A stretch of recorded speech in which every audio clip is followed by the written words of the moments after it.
ಮೈಸೂರಿನಲ್ಲಿ ಬಿಜೆಪಿ ಪ್ರತಿಭಟನೆ ವಿಚಾರಕ್ಕೆ ಸಂಬಂಧಪಟ್ಟಂತೆ ಬೆಂಗಳೂರಿನಲ್ಲಿ ಸಚಿವ ಪರಮೇಶ್ವರ್ ಪ್ರತಿಕ್ರಿಯೆ ಕೊಟ್ಟಿದ್ದಾರೆ. ನಾವು ಹೋರಾಟ ಹತ್ತಿಕ್ಕುವ ಕೆಲಸ ಮಾಡಿಲ್ಲ, ಶಾಂತಿ ಕಾಪಾಡುವಂತೆ ಮನವಿ ಮಾಡಿಕೊಂಡಿದ್ದೇವೆ ಅಷ್ಟೇ.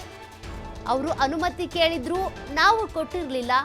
ಕೋರ್ಟ್ ಆರ್ಡರ್ ಪ್ರಕಾರ ಪ್ರತಿಭಟನೆ ಮಾಡಿದ್ದಾರೆ. 150 ಜನ ಪ್ರತಿಭಟನೆ ಮಾಡಿ ಹೋಗಿದ್ದಾರೆ ಅಂತ ಸಚಿವ ಪರಮೇಶ್ವರ್ ಅವರು ಪ್ರತಿಕ್ರಿಯೆ ಕೊಟ್ಟಿದ್ದಾರೆ. ಅವರು ಪ್ರತಿಭಟನೆಗೆ ಅಂತ ಅನುಮತಿ ಕೇಳಿದ್ರು, ಬಟ್ ನಾವು ಕೊಟ್ಟಿಲ್ಲ.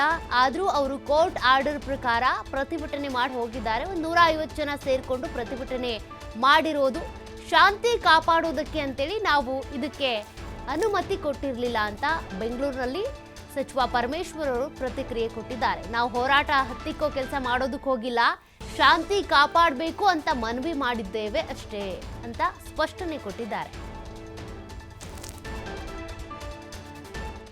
ನೋಡಿ, ನಾವು ಹೋರಾಟ ಹತ್ತಿಕ್ಕುವ ಕೆಲಸ ಮಾಡಿಲ್ಲ.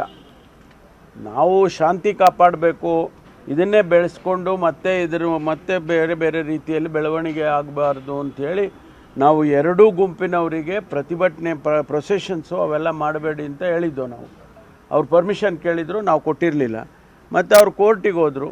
ಕೋರ್ಟಿಗೆ ಹೋದಾಗ ಕೋರ್ಟ್ ಆದೇಶ ಮಾಡ್ತು, ನೀವು ಯಾವುದೋ ಒಂದು ಗ್ರೌಂಡಲ್ಲಿ ನೀವು ಮಾಡಿ ಪ್ರತಿಭಟನೆ ಮಾಡಿ 1 ಅವರ್ ಮಾಡಿ, ಆನಂತರ ಏನು ನಿಮ್ಮ ಅನಿಸಿಕೆಗಳೇನಿದೆ ಅದನ್ನು ಸರ್ಕಾರದ ಗಮನಕ್ಕೆ ತನ್ನಿ ಅಂತ ಹೇಳ್ಬಿಟ್ಟು ಕೋರ್ಟ್ ಆರ್ಡರ್ ಮಾಡಿದರು. ಅದ್ರ ಪ್ರಕಾರ ಮಾಡಿದ್ದಾರೆ. ಅವರು ಒಂದು 150-200 ಜನ ಇದ್ದರು ಅಂತ ಕೇಳಿದೆ. ಅವರು ಪ್ರತಿಭಟನೆ ಮಾಡಿ ಹೋಗಿದ್ದಾರೆ. ನೋಡಿ, ನಾವು